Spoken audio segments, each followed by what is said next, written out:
Ladies and gentlemen, and welcome back to Delusions of Grandeur. I'm your host, David Streggy, and here in the room with me I have Boris. Welcome back, Boris. I'm sorry, my screen still says scheduled. I think you didn't start the live stream. Um, I've started. It says 25, 26, 27, 28. So Oh, then something must be wrong on my part. I apologize. that's okay. Uh, So why don't you? So last week we finished off with what was it, Bunny the Killer thing? Or no, last week it was a night of something strange. yes. So this week we're going to start with John Bowker's The Evilmaker.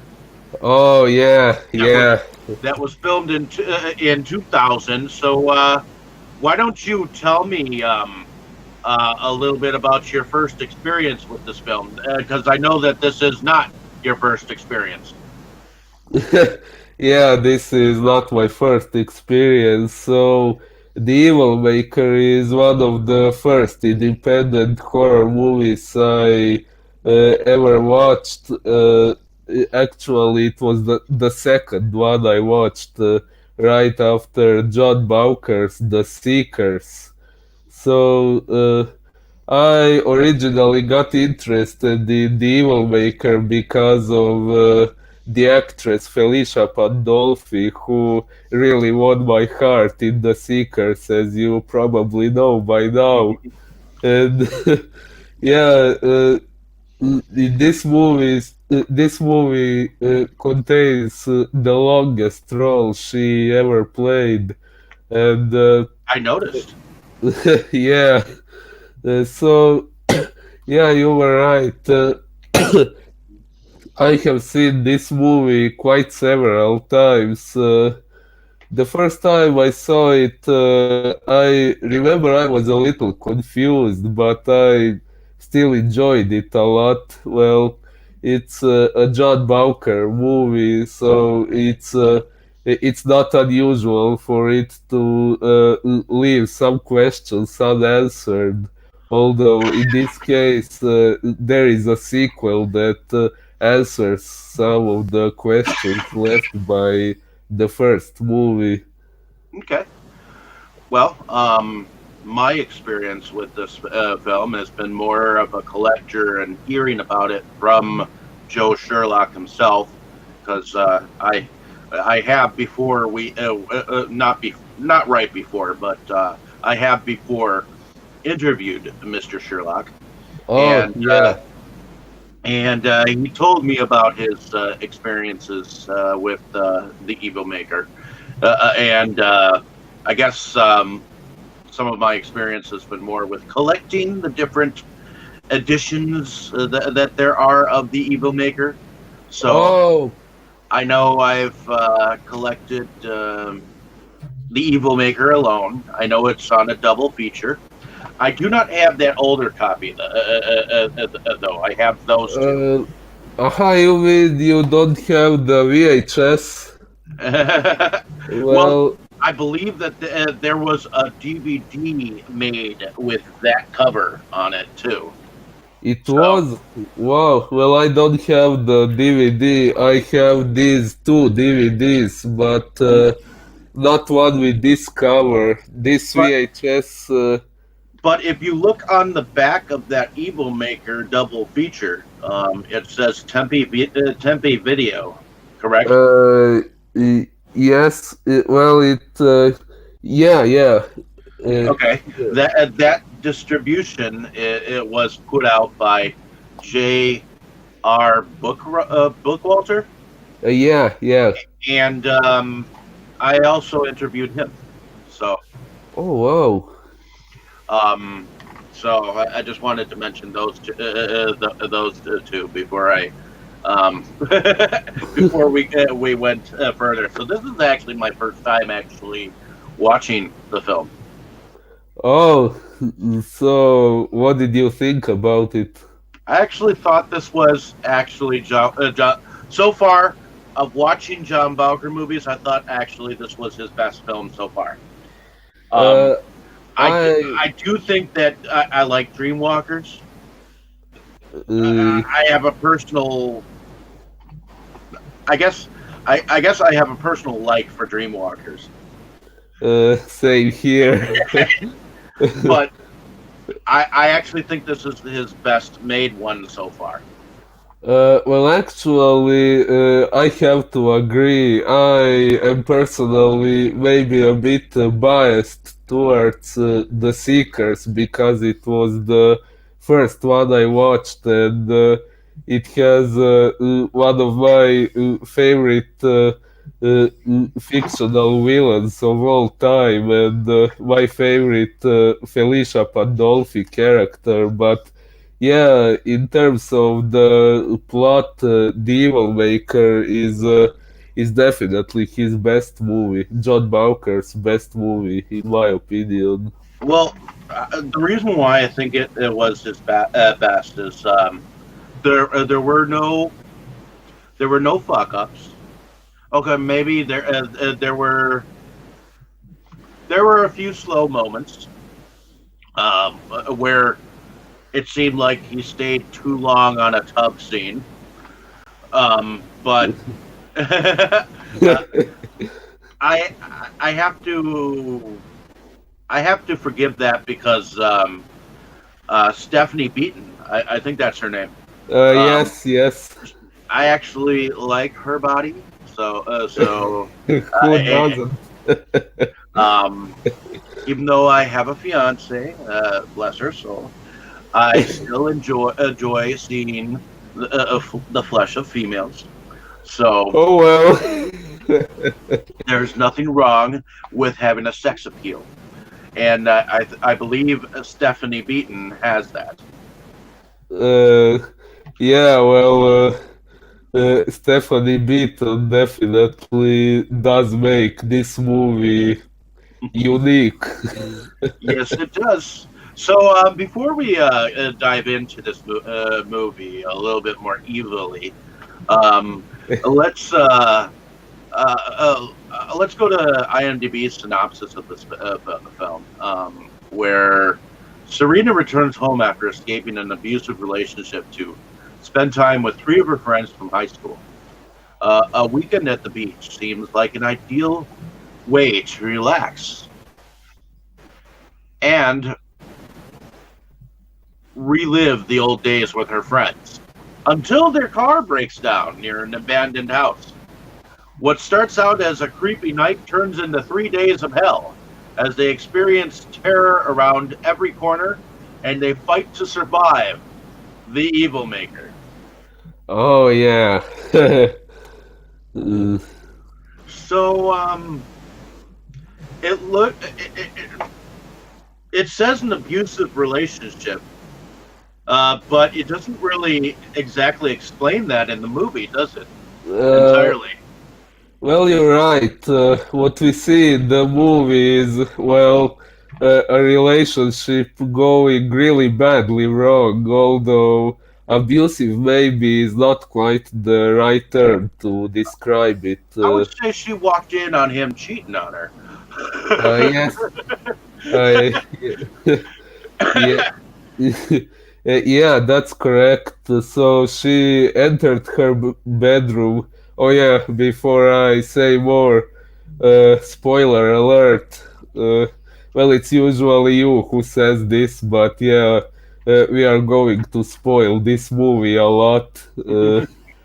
Yes, we are going to spoil the shit out of this movie. So, um, but anyways, go ahead. uh, Yeah, so in a flashback, we see Serena walk into her bedroom and she catches her husband Todd having sex with another woman, but we don't actually see much. In this first flashback, we only see a bed moving. We don't even see Todd there, but it is kind of implied that she saw someone having sex with someone else, but then another flashback reveals it indeed was her husband with another woman. But as far as it is presented to us, she only saw him and heard him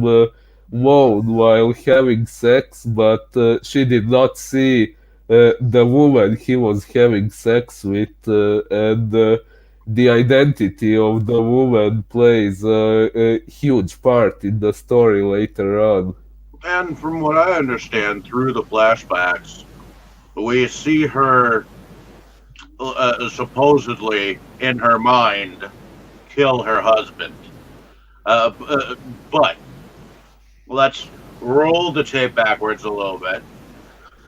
So she ends up meeting her three friends, which are Uh, evidently from high school. Correct? So the first friend happens to be Uh, Miss Pandolfi, yeah. who supposedly is her best friend, Rachel. Uh, Yes. what do you think of Rachel here in this film? Well, I might be a little biased because of who plays her, but actually, Rachel is my favorite character in this movie. I mainly liked Rachel because of her bravery and her overall attitude, the way she interacts with other characters, and doesn't allow anyone to mistreat her, which we see at the very beginning when she speaks to Serena's mother, and we see Serena's mother doesn't really like Rachel, but Rachel, in spite of being Serena's friend, does not hide disliking her mother back, and yeah, that was one thing I really liked about Rachel, and also later on when their car breaks down, and Rachel, when they get to the house where the major part of the movie takes place, Rachel doesn't think twice before walking in with her skeleton keys.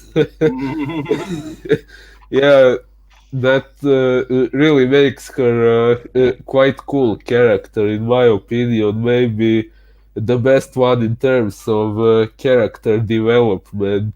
Like she really has some personality.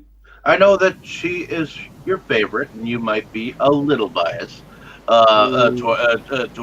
because you actually uh, enjoy her character a little bit more in your mind. Yes, I don't deny.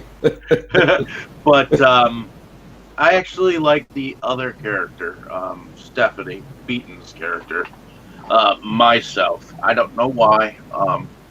Maybe maybe it's just because she's different uh, Uh, to well, me. interesting. What did you like about her character the most? Well, I actually believe that Stephanie Beaton can actually act, even though she's been, from what I understand, a porn star before this. Uh, I think so, yes. I don't really know many details, but I think she was in some porn movies. But yeah, don't take my word for it. I From what haven't really done much research on from her what movie. I understand, Stephanie Beaton has played in some minor porn roles, and that's what kind of got her into being a screen queen of the early '90s. I know this wasn't the first film that she was in, nor was it the last. And Yeah. I know that she has continued to be in horror films, if I remember correctly. Yep. In fact, um, she is going to be in a movie called Beast. But Oh, the last movie that I can say that she was in that I know of is a movie called Blood Gnome. oh, haven't seen that one. Well, I just so happen to have it, so Oh, we'll have to watch it down the road. That was in 2004, though. She hasn't really been in anything for quite some time. I don't know why, but oh, I don't know. during at least 1996 to about 2004, she was in quite a few movies, including the one of the witchcraft movies, um, and a few others. So Oh, maybe we should check them out sometime. definitely, I mean, I know I've got Eyes of the Werewolf, A Passion to Kill. I know I've got The Bag Man. Not sure about Bikini Planet, but she's in Abomination, the Evilmaker too. Stephanie Beaton, well, she is only in some flashbacks from the first movie. She doesn't really have any new scenes in Abomination, Evil Maker 2.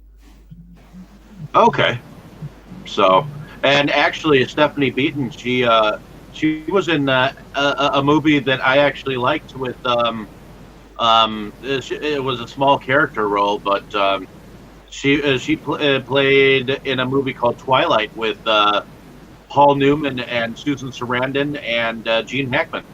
So Oh, wow.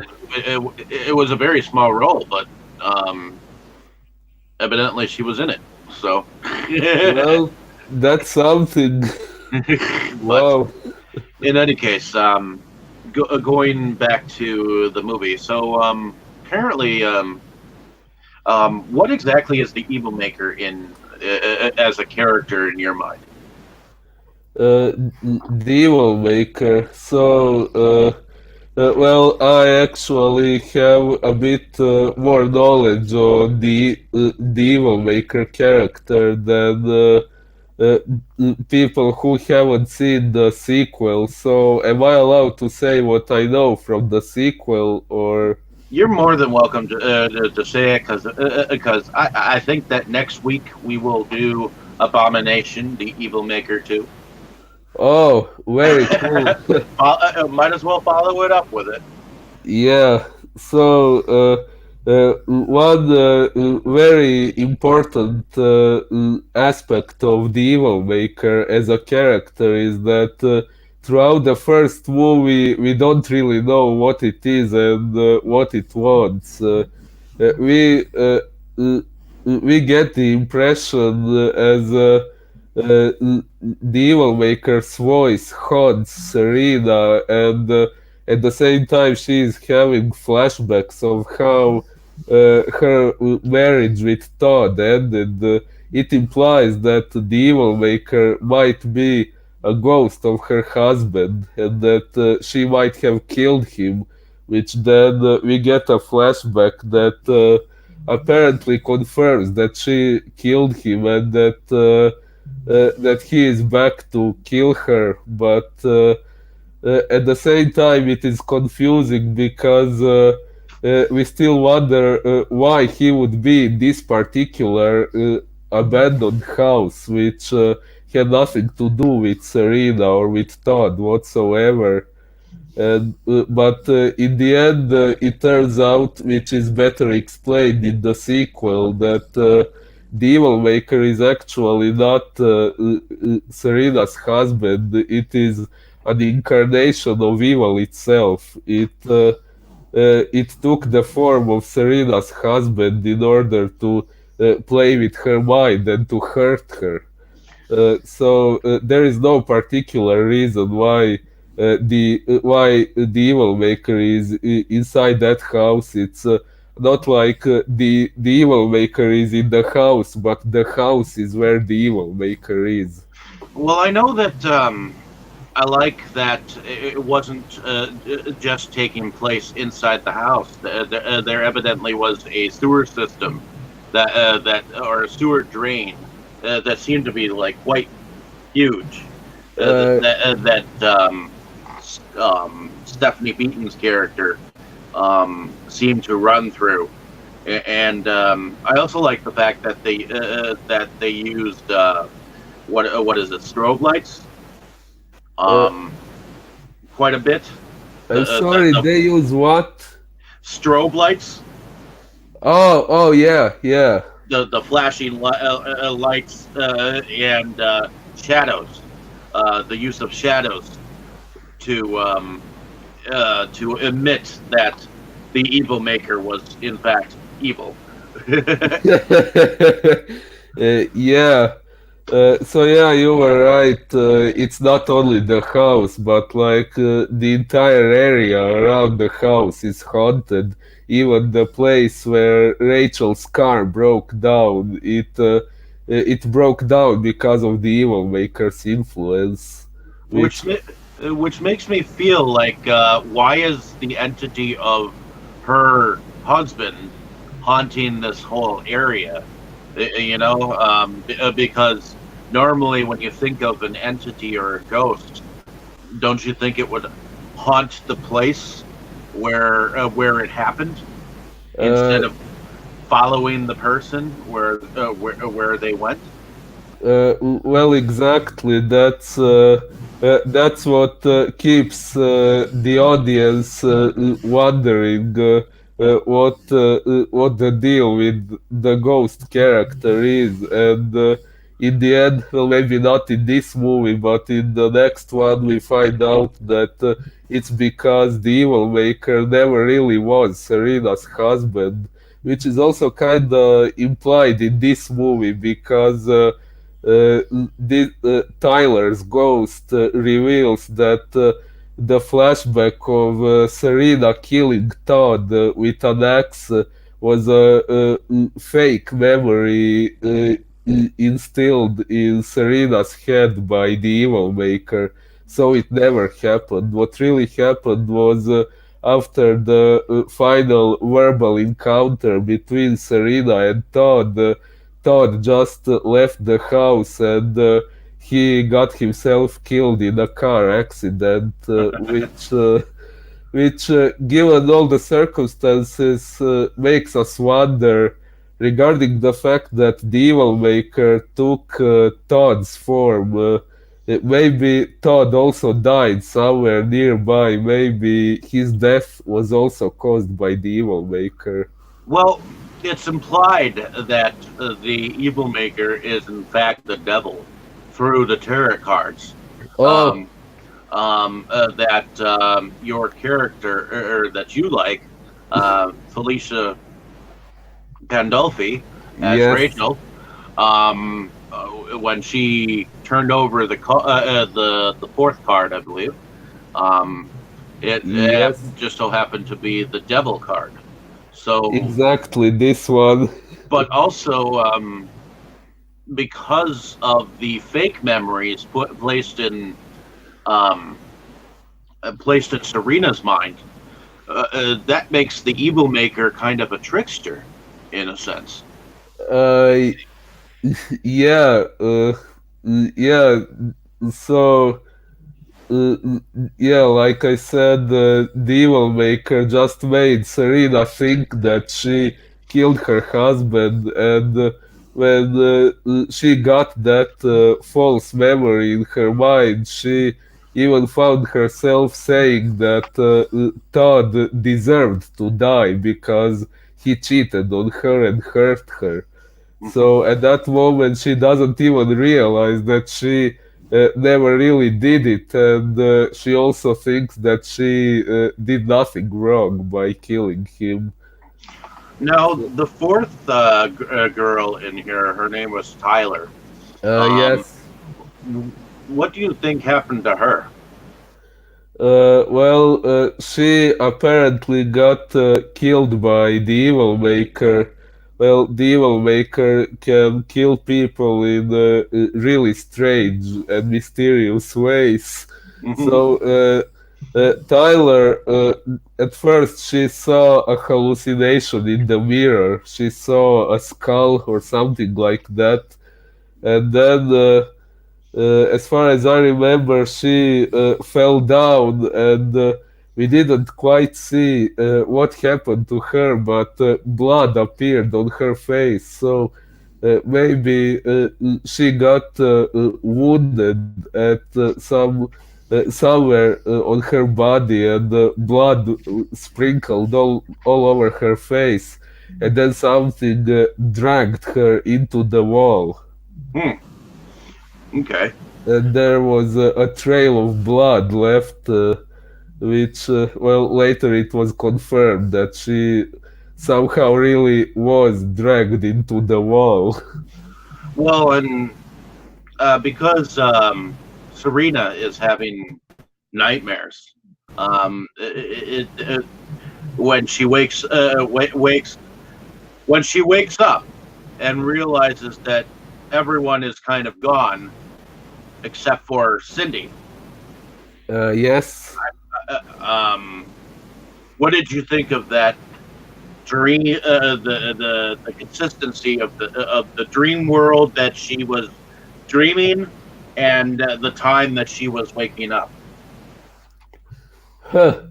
Well, well, it was very obvious to us that this dream was more than just a dream. Like when she tells Cindy what happened, Cindy dismisses it as just a nightmare. But to us, it's more than clear that it was much more than that. That it was the evil maker messing with her mind, and that the nightmare means much more than Cindy or some other bystander would think. Well, and we also see Rob Miracle show up as a thug, um, which we will know Rob Miracle as uh, the guy who was in the Seekers. Yes, and in Dreamwalkers as And well. well, yeah, he was the evil guy in Dreamwalkers, if I remember Yeah. correctly. Yes, yes. But in any case, what did you um, think of Rachel's character towards towards the end? I mean, was she still alive or was she dead? While she was apparently hearing the evil maker speak to her about a battle between good and evil. Well, before that scene, there was this scene when they thought they heard Tyler shouting for help from inside the wall. So there we had Serena and Rachel, and then suddenly the lights went out, and this flashing started to happen, and a zombie version of Tyler broke out of the wall, and there we also saw this dark figure, the Evil Maker, taking form of Todd, Serena's husband. He killed Rachel in that scene. So as Serena runs out, we see Rachel's corpse on the floor. So Rachel is supposedly dead, but then we have this scene which takes place supposedly in hell. Well, this is actually one scene that to this day has me very confused, in spite of the fact I have seen this movie a lot of times. So here we get a demonic version of Rachel, which to us it's quite clear that it's not the real Rachel, but another creation of the Evil Maker. So the Evil Maker, Can shapeshift. yes, yes. So he still keeping Serena believing that he is her husband. apparently confronts her with Rachel, and he has the two of them fight for the axe, and only one of them is supposed to survive. So And in essential, so what you're saying is that the evil maker could be you, or it could be me, or it could be anyone. In fact, well, it could take it the could, shape of anyone. yes, it could take your or my shape. Yeah. Well, now you say it. A fun thing, the makeup I wore in my Boris short is kind of similar to the makeup of the demonic Rachel in. So is the hood that you wear. You're kind of like the dark figure. Wow, indeed. Well, actually, So the could you in fact be the evil maker 3? I wouldn't mind. Well, the similarity is coincidental, but still very cool.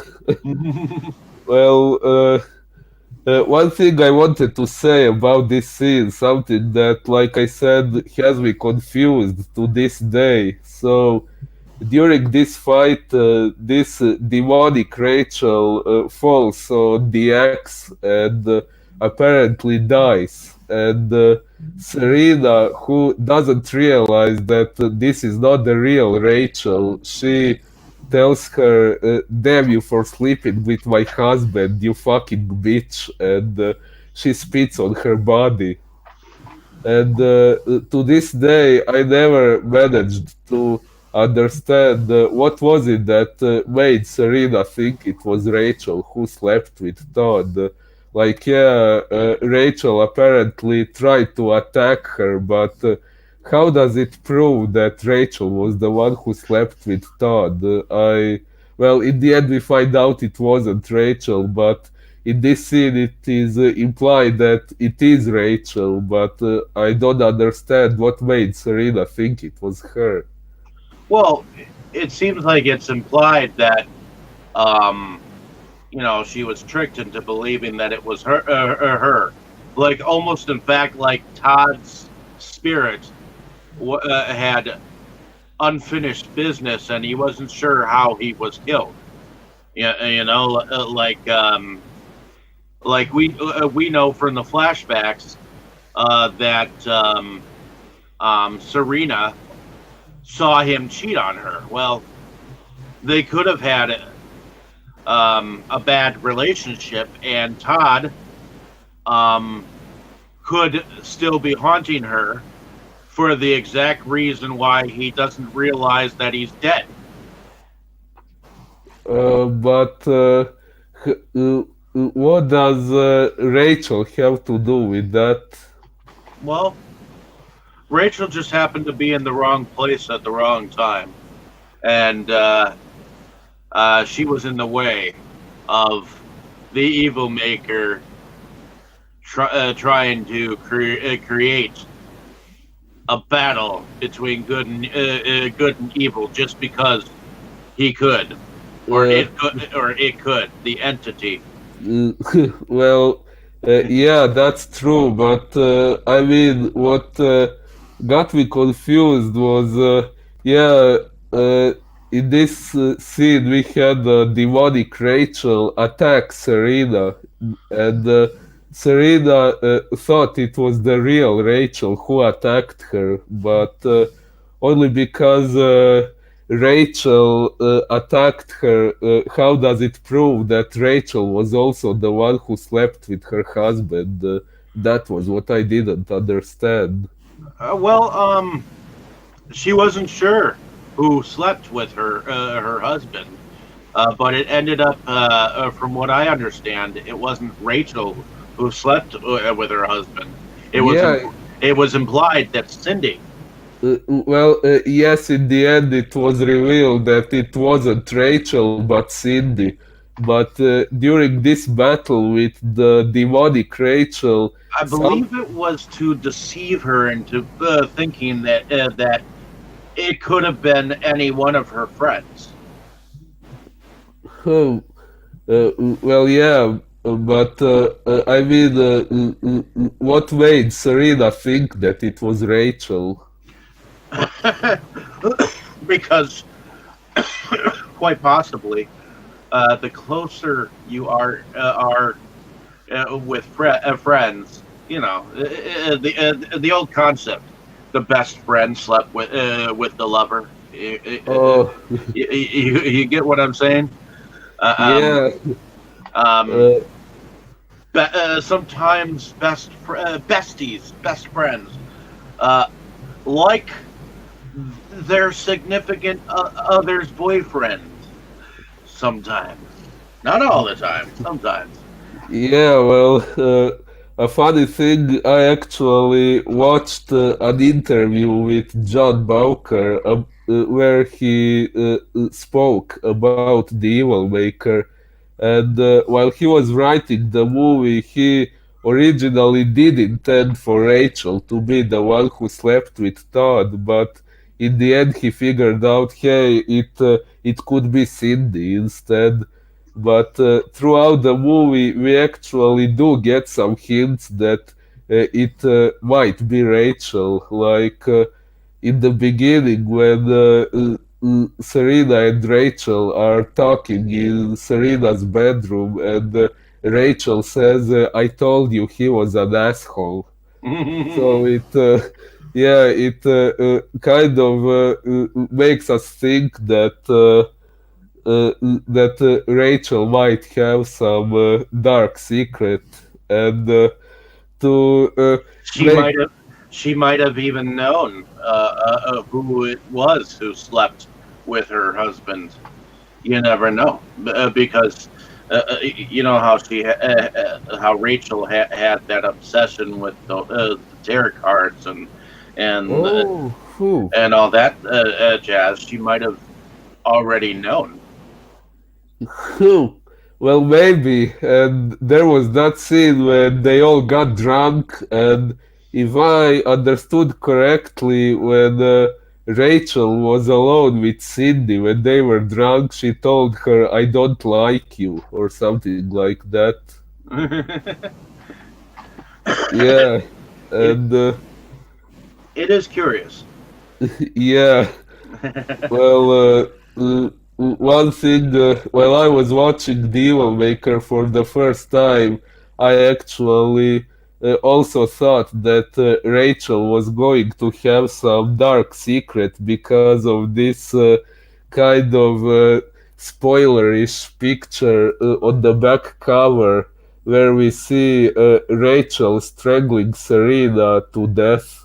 Well, not to death, Serena survives, but Rachel is trying to kill her. So, after watching the movie, we know that it was the demonic Rachel, not the real Rachel. But if you see this picture before watching the movie, it makes you expect something to go badly wrong with Rachel.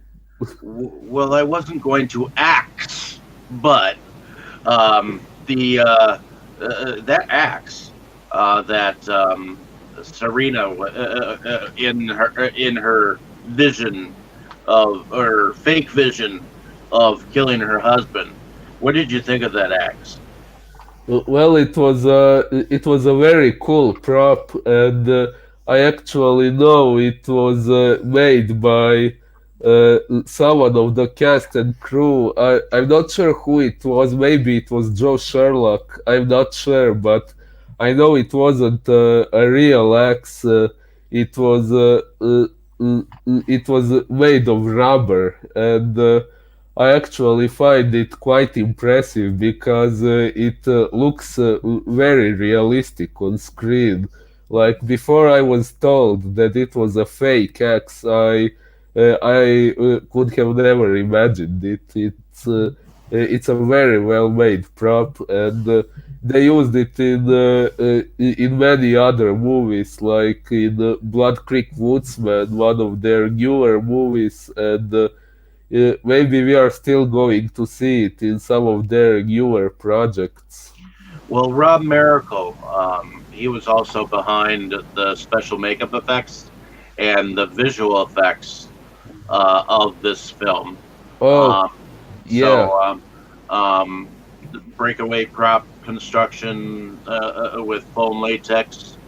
That was the visual effects, I believe, with the strobe lighting. That might have been from Rob Miracle as well. Oh, maybe. So interesting that he had a little bit more to do with the film, at least with some of the makeup stuff. Yes, well, he often helps them with makeup and such things, as far as I know. I saw his name in the credits as the makeup artist in many movies. Yeah, So, what did you think of the movie as a whole? I liked it very much. It has many good aspects. Aside of an actress I like, well, obviously, it has very interesting music, in my opinion. This intro music, I think we didn't hear it in any other John Bowker or Joe Sherlock movie. It's very good at portraying the atmosphere of the movie, this mystery of who the evil maker is, the fear of the unknown, which actually plays a huge part in this movie. Yeah, So, I have to say the music in here was actually fairly noticeable as being different from. I mean, yeah, it still has piano parts and whatnot, but I believe the piano parts were different yeah. from Dreamwalker or The Seeker. I do actually believe the music accompaniment to this film was put together better than some of the films before this. So, Uh, Well, yeah, and it also has one song I really like, which is from another Joe Sherlock movie. Well, from this is a John Bowker movie, but mhm. a song that was in one of Joe Sherlock's movies. The movie is called Crimson Heather, and the song Heather in Leather, which in this movie we heard while they were in the car on the way to the beach, which led them to the haunted house. But yeah, that was one song I really enjoyed. And it was said that this was an abandoned house as well. So, did it look like an abandoned house? Well, not quite that much. It actually looked like people lived here, but like there was just no one at home at the moment. So it was never really explained how all those things got there. Well, I True. guess the evil maker put them there. Maybe you did. Who knows? Anyways, Yeah. but anyways, I like I said before, I actually thought that this was one of the better made John Bowker films. I like his use of the locations. Um, I like that he didn't just stay within the house in one location. I like how he had her go from there, and I even like the fact that she didn't find a flashlight; she found a lantern that she actually had to light, Yeah, and yeah. then she had to look for everyone in total darkness, and all you saw was her. You know. Uh, yeah, which reminds me, there is that one scene when a cat ran between her legs, and so it was just like an unexpected jump scare, but then nothing further happened with the cat. So after several watchings of the movie, it kind of made me wonder what that scene was supposed to mean. Well, in any case, ladies and gentlemen, um, I think that's all that we have for today on this film. Unless you can think of anything more with with this film, is there anything that you want to add? Um, Well, well, actually, yes, there was one thing I wanted to say. Did you realize that this actress, Dory Schwartz, who played Tyler, did you realize that she was also Ashley in The Seekers? oh, no, I did not. Uh, well, yeah, that's one very interesting thing. I didn't notice either until I read the names in the credits. I actually found it very interesting, although unfortunately that actress only appeared in The Evilmaker and in The Seekers, as far as I know. I Well, did. and she played a girl in the short film "Monster in My Car" Oh, by Joe Sherlock. oh yeah, yeah, yeah. Uh, So, Well, yeah, what I was going to say is, although she didn't play in many movies, if we compare her work in The Seekers and in The Evil Maker, it's actually quite impressive how good she is at portraying completely different characters. Like Ashley in The Seekers had this. Cold and off-putting aura, and in the end, she was revealed to be a psychopath killer. And Tyler, on the other hand, is more like a goofy, cheerful, innocent girl, and mhm, it was quite interesting to notice this diametrical difference between these two characters, both played by the same actress. very true, very true. I mean, you know, and I'm glad that you mentioned because you know some actors and actresses aren't exactly entirely recognized for their roles, and noticing that uh, is very cool. So, Indeed, indeed. in any case, other than that, ladies and gentlemen, just go out and see the film for yourself. I do believe that you can still find a copy of it either Yeah, alone, or you can find the double feature collection that just yeah. says Evil Maker on it, where it has both of them mm, um, by Tempe DVD.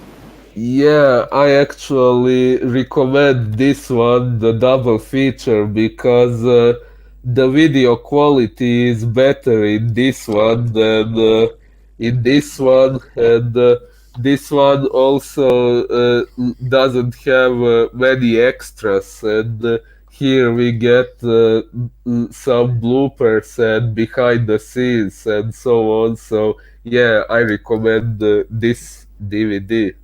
Okay.